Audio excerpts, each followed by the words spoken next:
اللہ الرحمن الرحیم۔ السلام علیکم محترم ناظرین، امید ہے آپ سب خیریت سے ہوں گے۔ 17 جون کی دوسری ویڈیو کے ساتھ حاضر خدمت ہیں۔ شروع کرتے ہیں آج کی ویڈیو۔ حالیہ دنوں میں کچھ مسافروں میں کرونا وائرس کی تشخیص کے بعد چین کے شہری ہوابازی کے ادارے نے متعدد بین الاقوامی پروازوں پر پابندی عائد کر دی ہے۔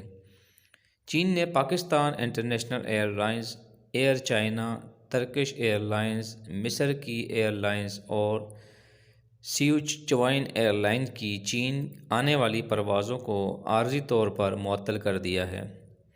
پی آئی اے کی پرواز 4 ہفتوں تک، جس کا آغاز 18 جنوری سے ہوگا، 854 پی کے چین کے لیے اڑان نہیں بھر سکے گی۔ چین کی سول ایویشن ایڈمنسٹریشن کے مطابق اس پرواز میں 2 جنوری کو 10 مسافروں میں کرونا وائرس کی تشخیص ہوئی تھی۔ گزشتہ سال 868 میں ایئر چائنا کی جوہانسبرگ فلائٹ CA 868 5 مسافروں میں کرونا وائرس کی تشخیص ہوئی، جس کے بعد 18 جنوری سے اس کا آغاز ہوگا۔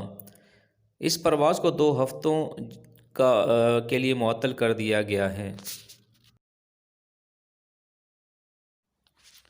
وزیر اعظم عمران خان کی نمائندہ خصوصی برائے مذہبی ہم آہنگی مولانا طاہر اشرفی نے PDM کے سربراہ مولانا فضل الرحمان کو پیزا، حلوے اور قہوے کی آفر کر دی ہے۔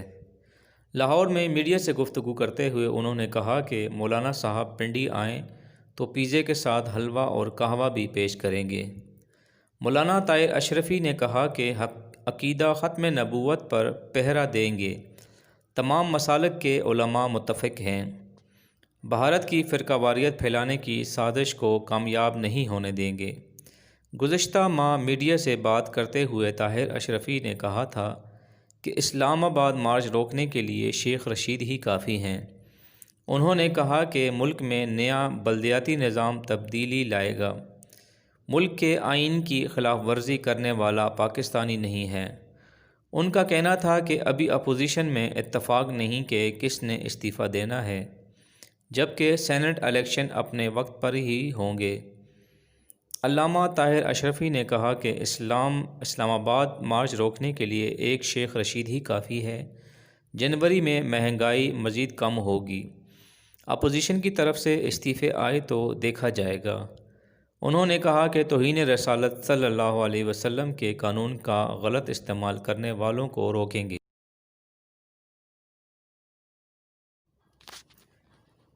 PTI سے تعلق رکھنے والے وفاقی پارلیمانی سیکرٹری برائے ریلوے فاروق حبیب نے کہا ہے کہ فارن فنڈنگ کیس کی کسی ایک جماعت کی نہیں ہے بلکہ تمام جماعتوں سے متعلق ہے۔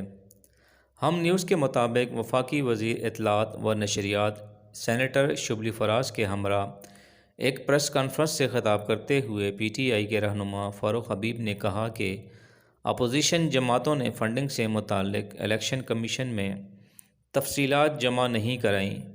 وفاقی پارلیمانی سیکرٹری برائے ریلوے فاروق حبیب نے پریس کانفرنس سے خطاب کرتے ہوئے دعویٰ کیا ہے کہ پاکستان پیپلز پارٹی نے NRO کے لیے مارک سیگل اینڈ ایسوسی ایٹس کو $60 لاکھ کی ادائیگی کی ہے۔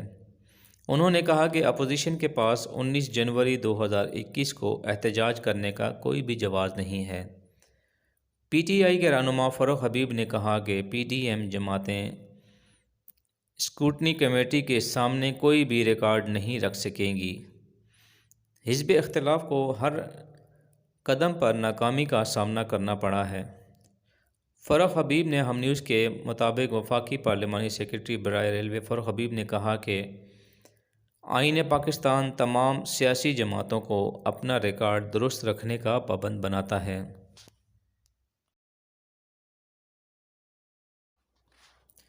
چیئرمین پاک سرزمین پارٹی سید مصطفیٰ کمال نے دعویٰ کیا ہے کہ کراچی کی آبادی 3 کروڑ سے کم نہیں ہے۔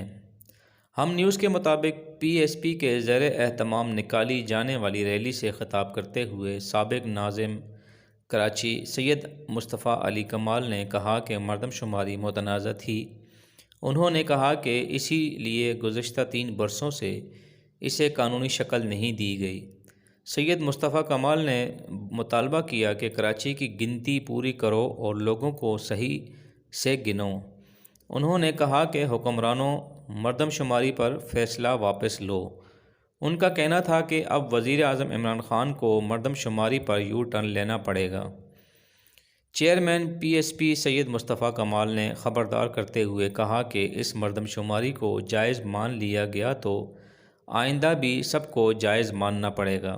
انہوں نے واضح طور پر کہا کہ آپ اگر ہمیں صحیح طریقے سے گن بھی نہیں سکتے تو ہم خاموش نہیں رہیں گے۔ ہم نیوز کے مطابق وزیر اعظم کو مخاطب کرتے ہوئے چیئرمین پی ایس پی نے کہا کہ عمران خان صاحب، آپ نے 2.5 سال میں ملک اور کراچی کے لیے کچھ نہیں کیا۔ انہوں نے کہا کہ آپ سے اس ملک کے لیے کوئی کام ٹھیک نہیں ہوا۔ انہوں نے الزام عائد کیا کہ کراچی کے عوام کے حقوق پر ڈاکہ ڈالا گیا۔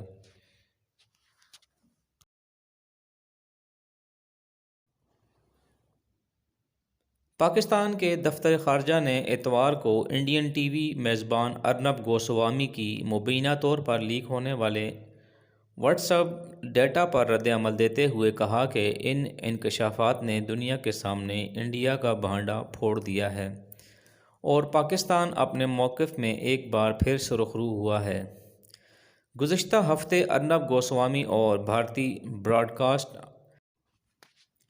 آڈینس ریسرچ کونسل کے سربراہ کی 2019 میں پلوامہ حملے سے پہلے کی واٹس ایپ پر بات چیت منظر عام پر آ گئی ہے، جس میں وہ مبینہ طور پر اس واقعے کی کوریج سے اپنے چینل کی رینکنگ بڑھانے کی بات کر رہے ہیں۔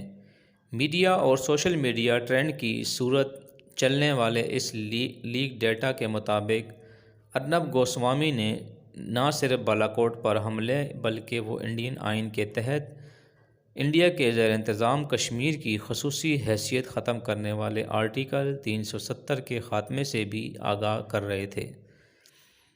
ارنب گوسوامی پر سوشل میڈیا میں پھر بحث۔ ارنب گوسوامی اور کنال کامرا کا دوران پرواز ٹاکرا، ارنب گوسوامی کی ضمانت مسترد۔ اب تو انہیں بی جے پی بھی نہیں بچا سکتی۔ لیک ہونے والے ڈیٹا کے مطابق 23 فروری 2019 کو ارنب گوسوامی نے بی اے آر سی کے چیف کو پاکستان سے متعلق بڑی خبر کی پیشگی کی اطلاع دی تھی۔ مبینہ طور پر ارنب گوسوامی نے اپنے ساتھی کو بتایا کہ پاکستان کے خلاف معمول سے بڑی کارروائی ہوگی۔ اس کے بعد بالاکوٹ حملے کے بعد ارنب گوسوامی نے بتایا کہ مزید کارروائی بھی ہوگی۔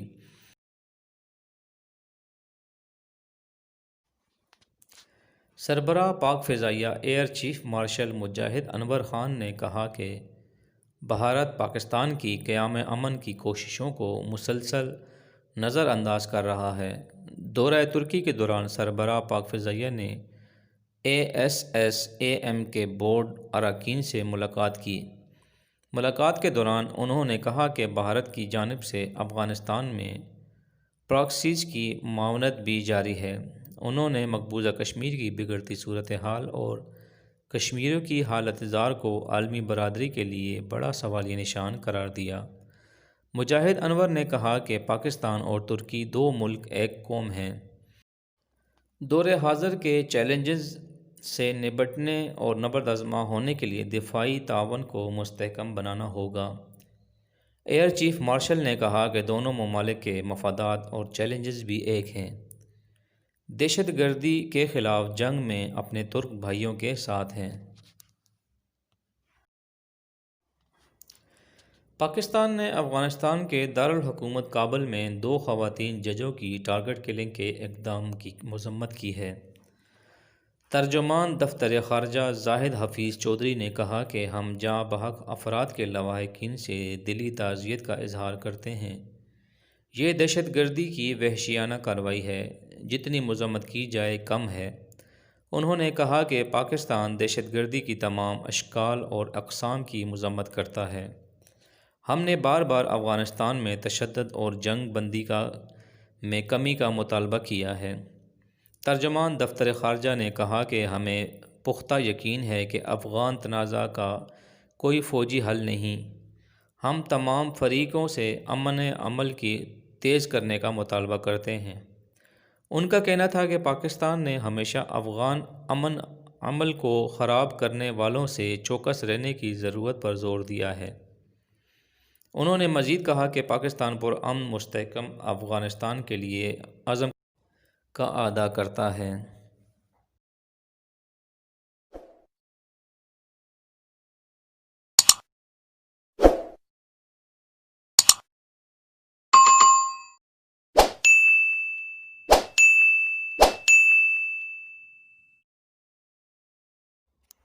محترم ناظرین، یہ تھی خاص خبریں۔ امید ہے آپ کو پسند آئی ہوں گی۔ اگر آپ کو چینل اچھا لگ رہا ہے اس کو سبسکرائب کریں، لائک کریں اور شیئر کریں۔ اپنا خیال رکھیں، دعاؤں میں یاد رکھیں۔ دوبارہ ملیں گے نئی ویڈیو کے ساتھ، تب تک کے لیے اللہ حافظ۔